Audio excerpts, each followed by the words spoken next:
Chapters में क्या देखा अभी तक कि इंसिडेंस ऑफ टैक्स जो होता है वो दो बातों पर निर्भर करता है, एक तो आपकी नेचर ऑफ इनकम पर और दूसरा रेसिडेंशियल स्टेटस पर। नेचर ऑफ इनकम का मतलब क्या कि आपकी इनकम या तो इंडियन इनकम होगी या तो फॉरेन इनकम होगी। इंडियन इनकम होने का मतलब क्या है? इंडियन इनकम होने का मतलब है या तो वो एक्रूड और अराइज इन इंडिया होगी, है ना, या तो डीम्ड टू बी एक्रूड और अराइज इन इंडिया होगी। रिसीव्ड इन इंडिया होगी या तो deemed to be received in India होगी। ये सारी चीज़ें अगर हैं तो आपकी इनकम इंडियन इनकम है। अब क्योंकि इंडियन इनकम है, रेसिडेंशियल स्टेटस आपका कोई भी हो, चाहे ऑर्डिनरी रेसिडेंट हो, नॉट ऑर्डिनरी रेसिडेंट हो, नॉन रेसिडेंट हो, सारे केसेस में क्या लगेंगे भाई? सारे केसेस में वो टैक्सेबल होगा, है ना, या वो उसकी टोटल इनकम में इंक्लूड होगा। ठीक है। अब यदि फॉरेन इनकम है, फॉरेन इनकम का मतलब क्या कि वो ना तो इंडिया में रिसीव्ड हुई है, ना तो deemed to be received in India है, ना ही वो एक्रूड और अराइज इन इंडिया है, ना ही डीम्ड टू बी एक्रूड और अराइज इन इंडिया है। मतलब वो फॉरेन इनकम है, बाहर में ही रिसीव हुआ, बाहर में ही एक्रूड और अराइज हुआ। अब इस केस में हमको रेसिडेंशियल स्टेटस चेक करना पड़ता है। किस केस में? फॉरेन इनकम के केस में। ठीक है। इंडियन इनकम में सारे केसेस में वो इनकम टैक्सेबल होगी, है ना।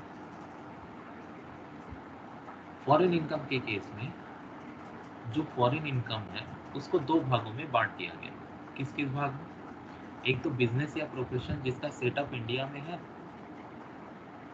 बिजनेस या प्रोफेशन जिसका सेटअप इंडिया में है, और दूसरा अदर इनकम। अदर इनकम में रेंटल इनकम हो गया, ठीक है, इंटरेस्ट इनकम हो गया, ठीक है, अदर जितनी भी आईओएस इनकम, हाउस प्रॉपर्टी की इनकम, जो भी इनकम है वो सारी अदर इनकम में आएगी। ठीक है। अब रेसिडेंट के केस में तो फॉरेन इनकम टैक्सेबल होगी, चाहे वो किसी भी तरीके से आए। ठीक है। लेकिन ऑर्डिनरी रेसिडेंट के केस में बिजनेस और प्रोफेशन का सेटअप यदि इंडिया में है तो टैक्सेबल है।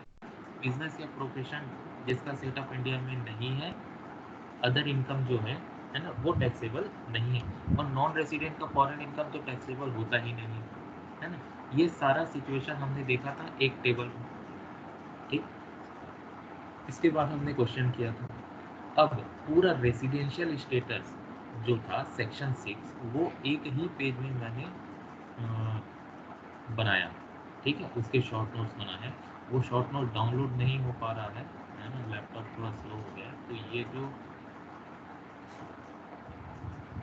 इन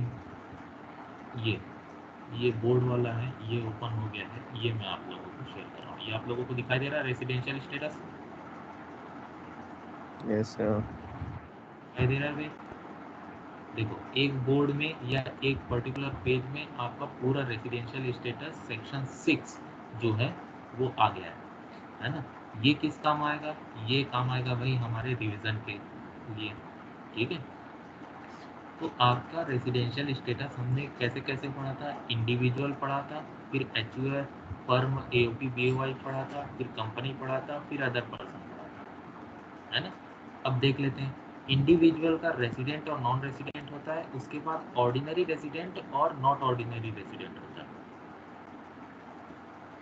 वैसे ही एचयूएफ का रेसिडेंट नॉन रेसिडेंट होता है और एचयूएफ का ऑर्डिनरी और नॉट ऑर्डिनरी होता है। बाकी जितने भी बचे, firm, AOP, BOI, company, artificial judicial person, local authority, इन सब का सिर्फ और सिर्फ रेसिडेंट और नॉन रेसिडेंट होता है, ऑर्डिनरी नॉट ऑर्डिनरी नहीं देखा जाता।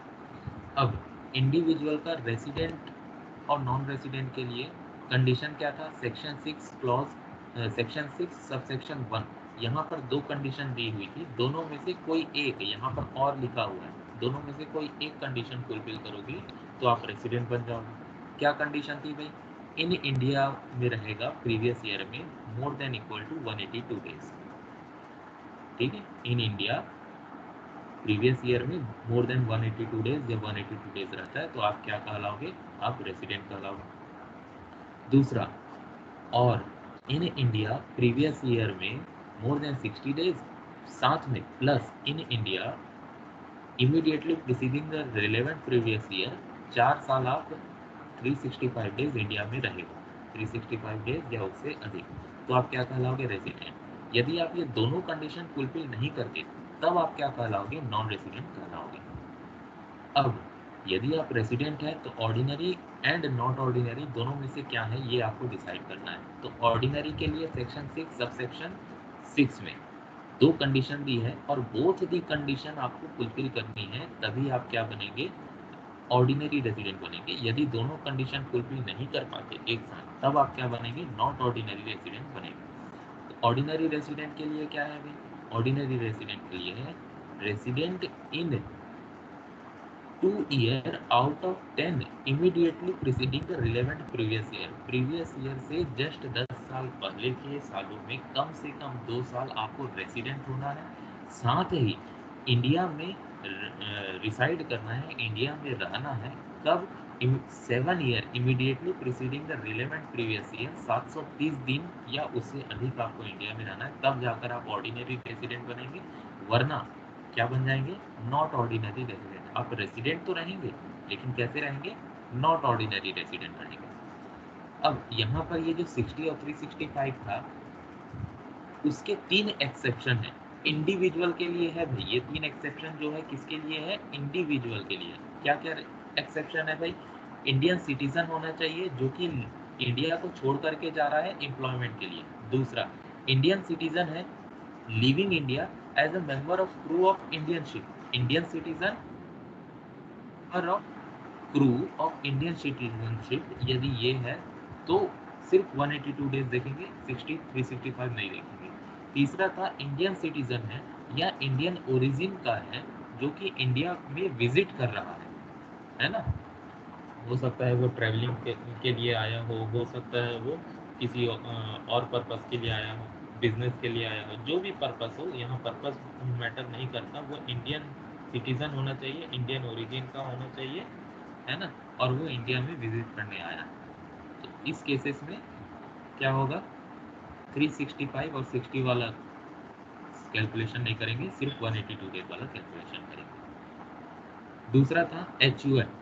HUF का रेसिडेंट और नॉन रेसिडेंट डिसाइड होता है बिजनेस का कंट्रोल या मैनेजमेंट इंडिया में है या बाहर है। यदि इंडिया में है तो रेसिडेंट, यदि बाहर से हो रहा है कंट्रोल और मैनेजमेंट पूरी तरह से तो नॉन रेसिडेंट है।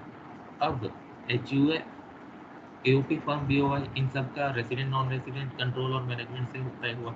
लेकिन HUF का एक और कैटेगरी आएगा रेसिडेंट के बाद, ऑर्डिनरी एंड नॉट ऑर्डिनरी, दोनों में से कोई एक, एंड ऑर्डिनरी और नॉट ऑर्डिनरी। तो ये डिसाइड होता है कर्ता या उसके मैनेजर के रेसिडेंशियल स्टेटस पर। यदि कर्ता या उसके मैनेजर का रेसिडेंशियल स्टेटस ऑर्डिनरी रेसिडेंट है तो HUF भी ऑर्डिनरी रेसिडेंट कहलाएगी। यदि कर्ता या मैनेजर का रेसिडेंशियल स्टेटस ऑर्डिनरी रेसिडेंट का नहीं है, नॉट ऑर्डिनरी का है, तो HUF भी नॉट ऑर्डिनरी कहलाएगी। अब ऑर्डिनरी के लिए सिचुएशन क्या है, सेम सिचुएशन जो कि आपकी इंडिविजुअल के लिए थी। दोनों कंडीशन फुलफिल करना है, 10 सालों में 2 साल रेसिडेंट, 7 सालों में 730 दिन इंडिया में।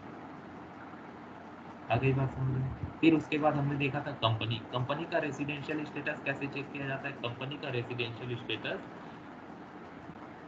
2 बातों पर निर्भर करता है, रेसिडेंट या नॉन रेसिडेंट होगा। किस बात पर, यदि कंपनी इंडियन कंपनी है तो रेसिडेंट है, यदि कंपनी का इफेक्टिव मैनेजमेंट प्रीवियस ईयर में इंडिया में है तो वो कंपनी रेसिडेंट, वरना non resident. Artificial judicial person and local authority, इसका क्या है भाई, इसका भी वैसा ही है, कंट्रोल या मैनेजमेंट होली या पार्टली इन इंडिया है, कंट्रोल या मैनेजमेंट होली या पार्टली आउटसाइड इंडिया है। इंडिया में है तो रेसिडेंट, इंडिया में नहीं है तो नॉन रेसिडेंट। इस तरह से ये रेसिडेंशियल स्टेटस पूरा सेक्शन 6 आपका एक पेपर में कवर हो जाना चाहिए। तो ऐसा आप एक छोटा सा एक A4 साइज पेपर में शॉर्ट नोट्स बना लेंगे, आपको रिवीजन के काम आएगा। 10 मिनट लगता है इसको रिवाइज करने में, 10 मिनट में आपका ये रिवीजन हो जाएगा। ठीक है भाई, चलिए अब इससे रिलेटेड हम क्या करेंगे, क्वेश्चन बना करके देखेंगे। इतने में अभी तक किसी को कुछ डाउट है भाई, पूछ लीजिए यदि किसी को कोई डाउट होगा तो। किसी को कोई डाउट नहीं है? Sir deemed to be received वाले में है, in case of non resident.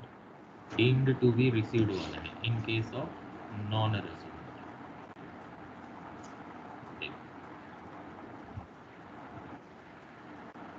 पहले तो आप लोगों को ये बता देता हूँ, डीम्ड टू बी रिसीव्ड या डीम्ड टू बी एक्रूड और अराइज इन इंडिया, ये क्या चीज़ें हैं, ठीक है। इनकम टैक्स मान लेता है ना। इनकम टैक्स ने कुछ सिचुएशन दी है, उन सारी सिचुएशन को इनकम टैक्स ने क्या कहा कि हम मान लेते हैं कि ये आपको रिसीव्ड हो गई है, भले आपको रिसीव नहीं हुई है लेकिन इनकम टैक्स इसको रिसीव्ड मान लेता है, तो वो डीम्ड टू बी रिसीव्ड है।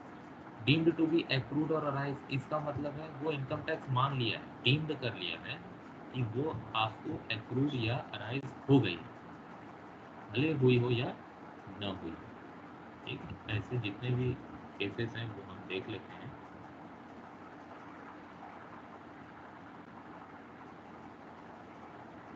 कहाँ गया भाई, बुक में है।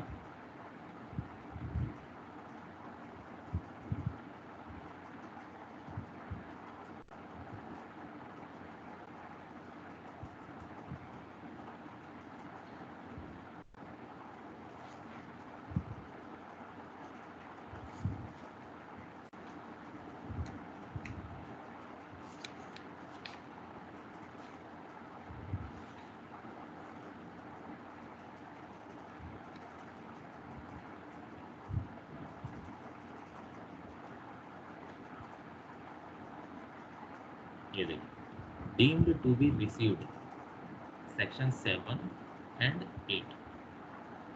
Deemed to be received means that the income has not been actually received.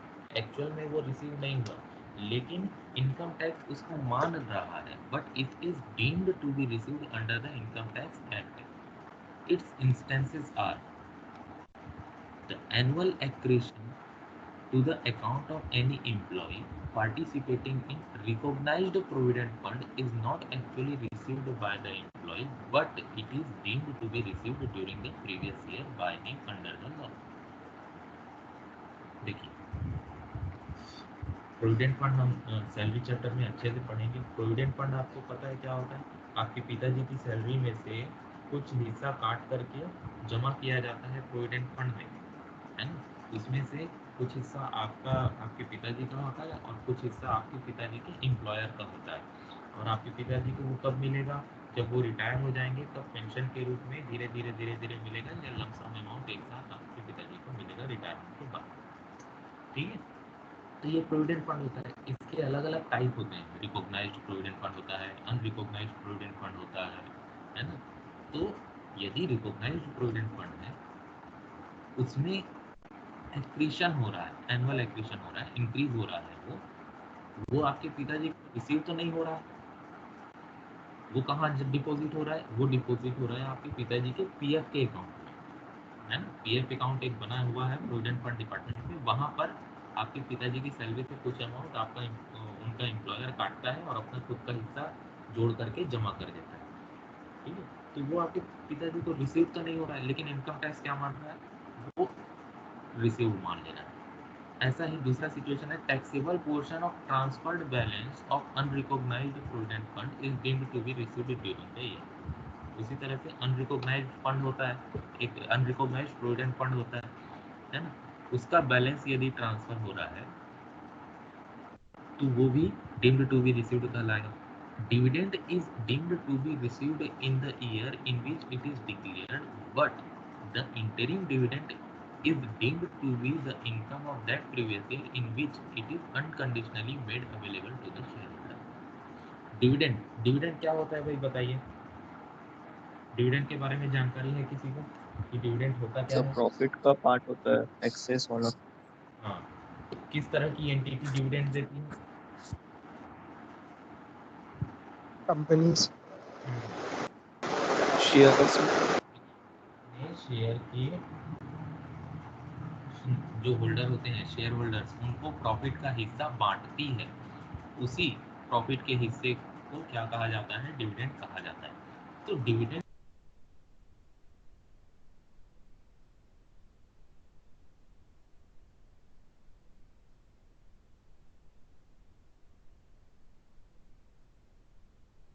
Sir आप म्यूट हो गए। सर माइक म्यूट है। अच्छा, तो ये जो डिविडेंड है ना, ये डिविडेंड डिक्लेयर जिस साल हुआ है, यदि उस साल रिसीव नहीं भी हुआ तो भी इनकम टैक्स क्या मान लेगा कि वो आपको रिसीव हो चुका है। कंपनी डिविडेंड डिक्लेयर करती है कि हम इतना % डिविडेंड अपने शेयर होल्डर को देंगे, तो शेयर होल्डर के लिए वो क्या है, इनकम है। अब शेयर होल्डर को भले वो रिसीव हुआ हो या ना हुआ हो, इनकम टैक्स क्या मान लेगा कि वो उनको रिसीव हो गया। लेकिन इंटरिम डिविडेंड के लिए क्या मानेगा, जब शेयर होल्डर को वो पैसा मिल जाएगा तब इंटरिम डिविडेंड को रिसीव मानेगा। अब इंटरिम डिविडेंड क्या होता है, ये भी डिविडेंड होता है, लेकिन ये साल के बीच में दिया जाता है। डिविडेंड पूरा साल खत्म हो जाने के बाद दिया जाता है, और साल के बीच में यदि कोई डिविडेंड दिया गया, प्रॉफिट का हिस्सा दिया गया, तो उसे इंटरिम डिविडेंड कहा जाता है। ठीक है। उसी तरह से फोर्थ है tax deductible at source, tax deducted at source. ये क्या होता है, टीडीएस बता चुका हूँ कि आपकी कोई पर्टिकुलर इनकम होती है ना, उस इनकम पर सामने वाला टैक्स काट करके गवर्नमेंट के पास जमा कर देता है ना। जैसे आप मान लीजिए क्या है, आप प्रोफेशनल है ना, आप सीए हैं, सीएस हैं, सीएमए है, या लॉयर हैं, या इंजीनियर हैं, तो आपने कोई काम किया किसी पर्सन के लिए, है ना, और आपको 5 लाख रुपए मिलने वाले हैं आपकी इनकम के रूप में। एज ए प्रोफेशनल आपने काम किया है, तो सामने वाला बंदा क्या करेगा पता है, आपकी उस 5 लाख की इनकम पर 10% का टैक्स काट लेगा, और वो 10% का टैक्स काट करके गवर्नमेंट के पास जमा कर देगा। तो आपके पास आया कितना, 5 लाख में से 50,000 तो कट गया, आया कितना, 4.5 लाख। इनकम टैक्स क्या मानेगा पता है, कि आपको रिसीव हुआ है 5 लाख, ठीक है, और जो गवर्नमेंट के पास टैक्स जमा कर दिया गया है, उसको बाद में आपको डिडक्ट करने के लिए दिया जाएगा। आई बात समझ में। तो इस तरह से टैक्स डिडक्टेड एट सोर्स को भी डीम्ड टू बी रिसीव्ड माना जाता है। फिफ्थ पॉइंट है where an individual has been employed by central government on और आफ्टर 1/1/2004 और any other employer the and the employer has contributed in the previous year to the account of employee under pension scheme, such contribution is deemed to be the income received in the previous year। यदि आप central government के employ हैं या कहीं के भी employ हैं, है ना, और 1/1/4 के बाद आपका अपॉइंटमेंट हुआ है, और आपका एम्प्लॉयर आपके नाम से एक पेंशन स्कीम में पैसा जमा करता जा रहा है, वो पेंशन स्कीम का पैसा आपको कब मिलेगा, जब आप रिटायर हो जाएंगे तब मिलेगा, जब आप टर्मिनेट हो जाएंगे तब आपको मिलेगा। अभी मिल रहा है क्या वो पैसा, नहीं मिल रहा है, लेकिन आपकी इनकम है, तो इनकम टैक्स क्या बोलेगा, जिस साल वो डिपॉजिट हो रहा है उस साल की आपकी इनकम रिसीव हो गई है, ऐसा मान लिया जाएगा। आखिरी बात समझ में। उसी तरह से Yes, sir.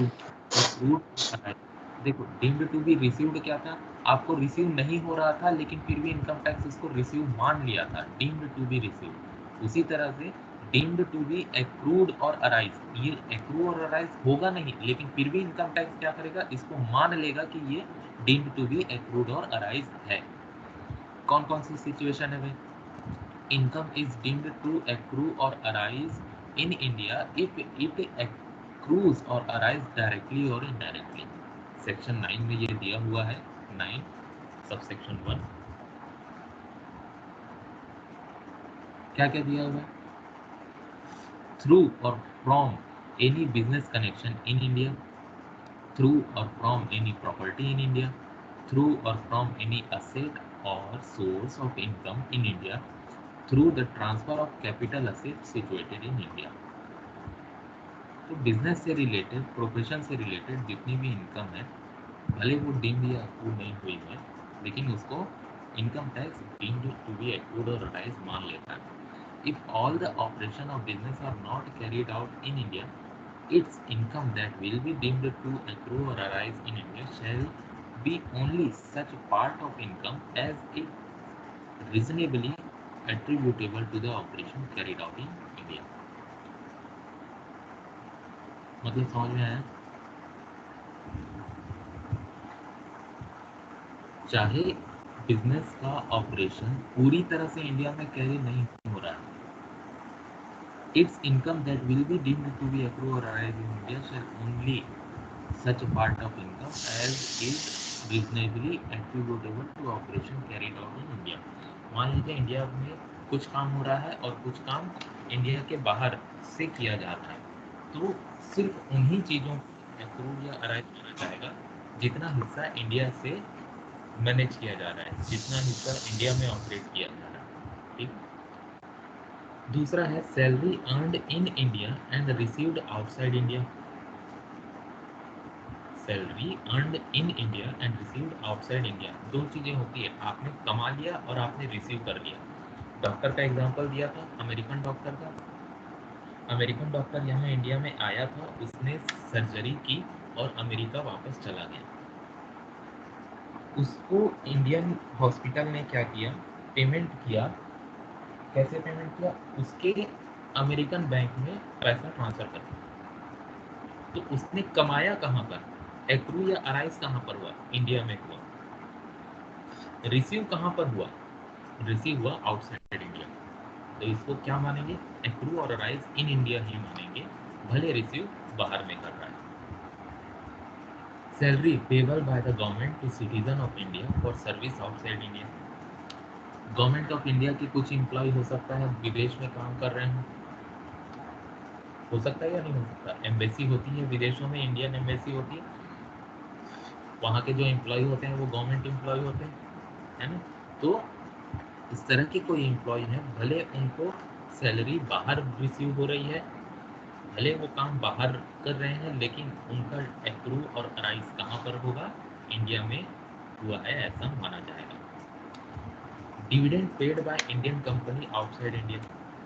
आप विदेश में रहते हैं, मान लीजिए डोनाल्ड ट्रंप ने किसी इंडियन कंपनी के शेयर पर पैसे लगाए हैं और इंडियन कंपनी डोनाल्ड ट्रंप को क्या दे रही है, डिविडेंड दे रही है ना। तो वो डिविडेंड कहाँ की मानी जाएगी, इंडियन एक्रूड और अराइज मानेगी, इंडिया में एक्रूड या अराइज हुई है ऐसी मानी जाएगी, क्योंकि वो इंडियन कंपनी, भले रिसीव बाहर किया जा रहा है उससे कोई मतलब नहीं है। पांचवा है income by way of interest. Interest payable by the Indian government is deemed to accrue or arise in India, whether it is paid on debts incurred or money borrowed in India or outside India.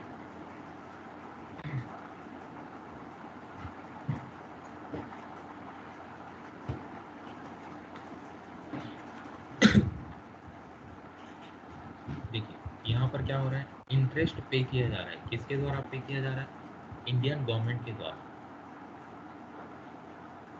ठीक है, अब वो interest भी India में accrue या arise मानी जाएगी, भले whether it is paid on debts incurred और मनी बोरोड इन इंडिया और आउटसाइड इंडिया।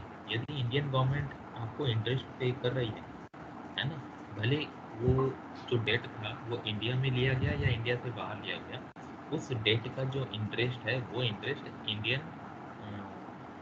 कंट्री में एक्रूड या रिसीव्ड माना जाएगा। अगला है interest payable by a person who is resident in India or by non resident person in respect of any debt incurred और money borrowed and used for the purpose of business or profession carried on by such person in India is deemed to accrue or arise in India. समझ में आया क्या बोल रहे हैं, वो person जो रेसिडेंट है ना, या नॉन रेसिडेंट है किसी भी डेट के लिए, है ना, या किसी भी मनी बोरोड के लिए, यदि उस पर्सन का बिजनेस या प्रोफेशन इंडिया में है, उसका सेटअप इंडिया में है, तो वो इंडिया में ही एक्रूड या अराइज माना जाएगा। But if it is payable in respect of any money borrowed on debt incurred for the purpose of business or profession carried on by such person outside India, यदि outside India के business के लिए वो date वगैरह दिया गया है, तो यहाँ पर क्या बोल रहा है कि carried on by such person outside India or for purpose making or earning any income from any source outside India, it will not be deemed to be accrued or arise in India. Income by way of royalty. Royalty क्या होता है भाई? जैसे आप writer हैं, है ना, या आप फिल्म मेकर हैं, तो आप अपने आपने फिल्म बनाई या आपने कोई बुक लिखी है ना, उस बुक को आप किसी को छपवाने के लिए देते हैं, तो वो जो पब्लिशिंग कंपनी है आपको पेमेंट करती है, वो क्या कहलाता है? रॉयल्टी कहलाता है ना। Income from royalty shall be deemed to be accrue or arrive in India if it is payable by the Indian government. Indian government के द्वारा पे किया जा रहा है, तो वो एक्रूड और अराइव इन इंडिया कहलाएगा, चाहे आप रिसीव करो इंडिया में, चाहे आप रिसीव करो आउटसाइड इंडिया में। Income by way of fees for technical services.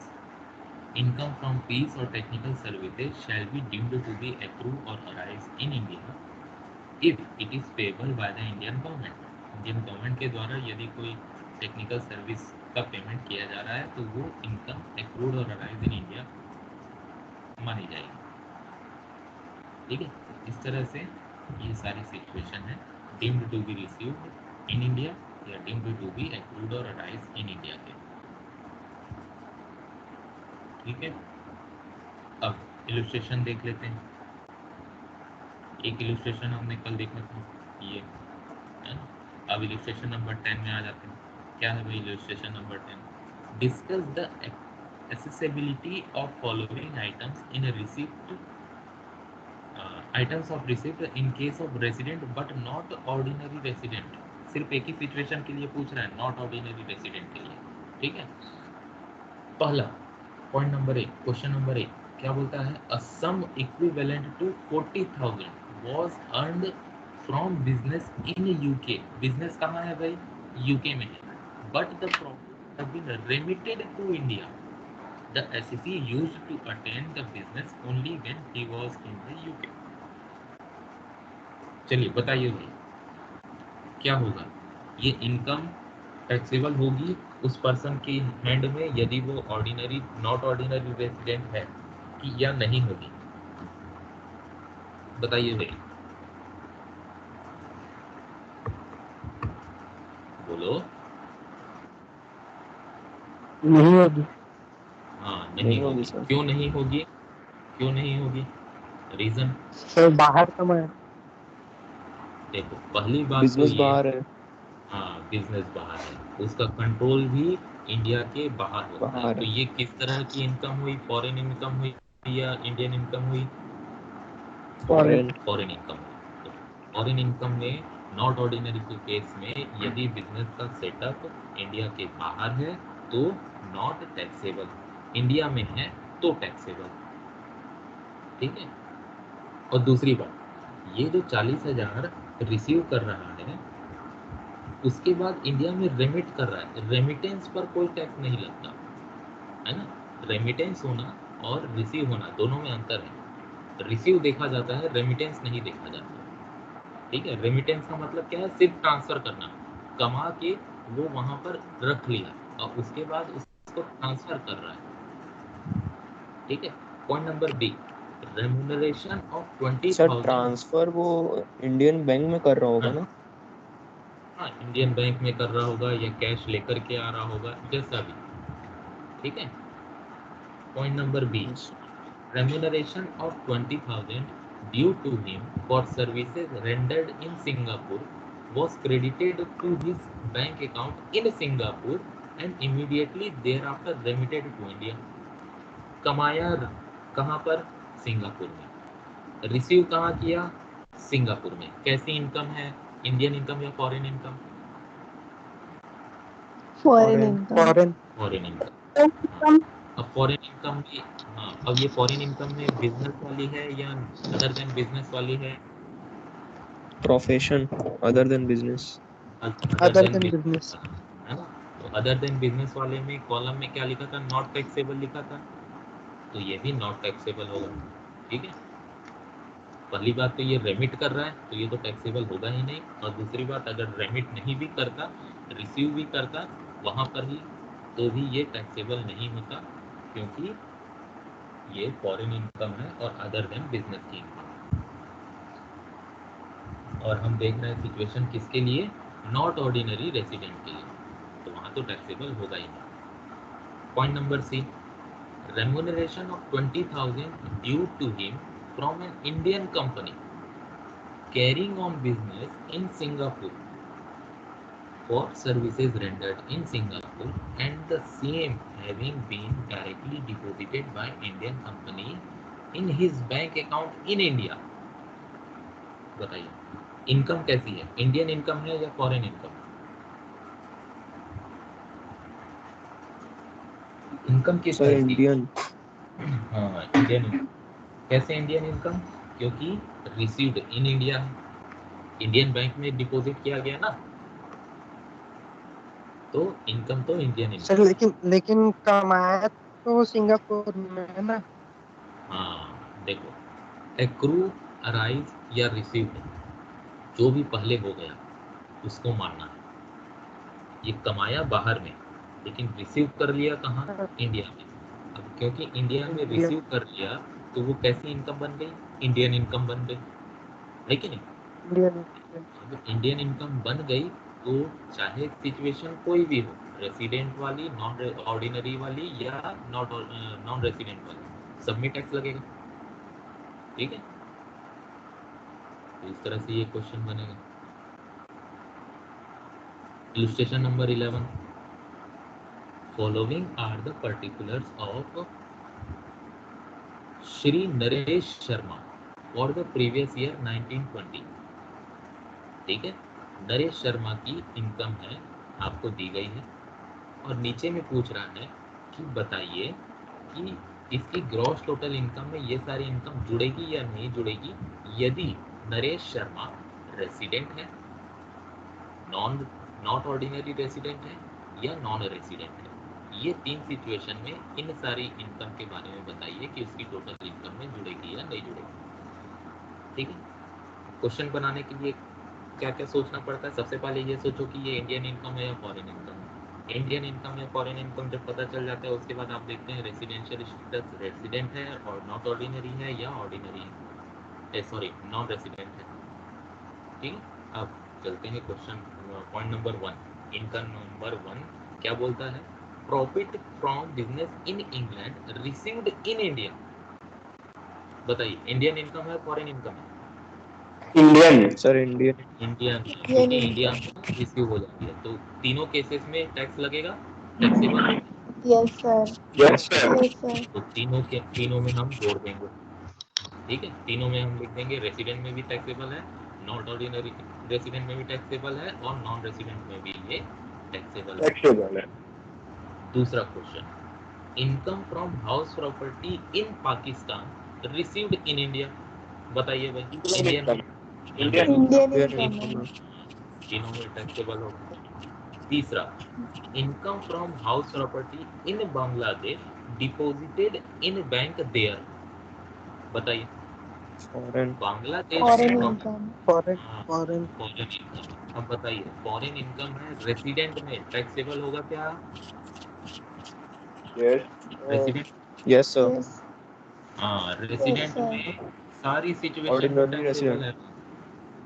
हाँ, ऑर्डिनरी रेसिडेंट में टैक्सेबल होगा, नॉट ऑर्डिनरी के केस में टैक्सेबल होगा क्या ये 4000? Yes sir. No sir. नहीं होगा। नहीं होगा। देखो नहीं होगा। इनकम है और कैसी वाली है, अदर देन बिजनेस सेटअप वाली है, तो ये अदर तो देन नॉट बिजनेस। टैक्सेबल है। और नॉन रेसिडेंट के केस हाँ में टैक्सेबल है नो सर। नहीं। नहीं, नो। रेसिडेंट के केस में टैक्सेबल नहीं होगा। ठीक है, चौथा question, profit from business in Indonesia. Indonesia के बिजनेस में हमको प्रॉफिट हुआ है, deposited in a bank there, Indonesia के बैंक में ही डिपॉजिट हो गया। This business is controlled from India. बताइए रेसिडेंट के सर केस में टैक्सेबल टैक्सेबल है। है, टैक्सेबल है। टैक्सेबल है। Yes taxable. Sir. Not ordinary के केस में टैक्सेबल यस सर। है और नॉन रेसिडेंट के है। केस में टैक्सेबल नहीं है। सर उसमें भी नॉन रेसिडेंट नहीं है। केस में नहीं है। नॉन रेसिडेंट के केस में नहीं है। Fifth question, income accrued in Bhopal but received in Singapore. बताइए इनकम कैसी ऑर्डिनरली है? की रेसिडेंट इंडियन पहले तो taxable ये in बताइए। case of इंडियन हाँ, इनकम। इंडियन इनकम है। इंडियन इंडियन इनकम Indian है। इनकम है income. मतलब सब मिड तीनों में गया। यस सर, तीनों में तीनों। होगा। सबसे पहले यही क्वेश्चन पूछना है, क्या इंडियन है या फॉरेन इनकम। उसके बाद देखना है कि रेसिडेंशियल स्टेटस क्या है। ठीक है। अब profit from business in India बताइए। Indian Indian income income. है। इंडियन इंडियन तीनों में देखोगे होगा। क्या रेसिडेंट सब के सब में taxable. Seventh point, past untaxed foreign income brought into India during the previous year। किसी में नहीं होगा। सर किसी में नहीं टैक्सेबल होगा। नहीं। ठीक है। तो ऐसे ही सिंपल सिंपल क्वेश्चन पूछे जाते हैं रेसिडेंशियल स्टेटस में। ठीक है। इलस्ट्रेशन नंबर 12 देख लेते हैं। The following are the income of Shri Krishna Lal for the previous year 1920। ये हमको इनकम दी हुई है। हिंदी में बोला है compute. Excuse me sir. Sir Deeptanu sir की हाँ क्लास रहती है 10:45 से। अच्छा अच्छा, हाँ क्लास कंप्लीट हो गई। हाँ चलिए मैं अटेंडेंस डाउनलोड कर लेता हूँ।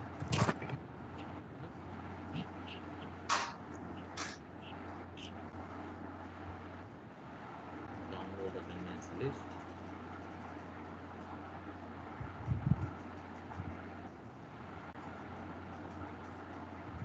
हाँ जी चलिए अटेंडेंस डाउनलोड हो गया है। रिकॉर्डिंग में मैं स्टॉप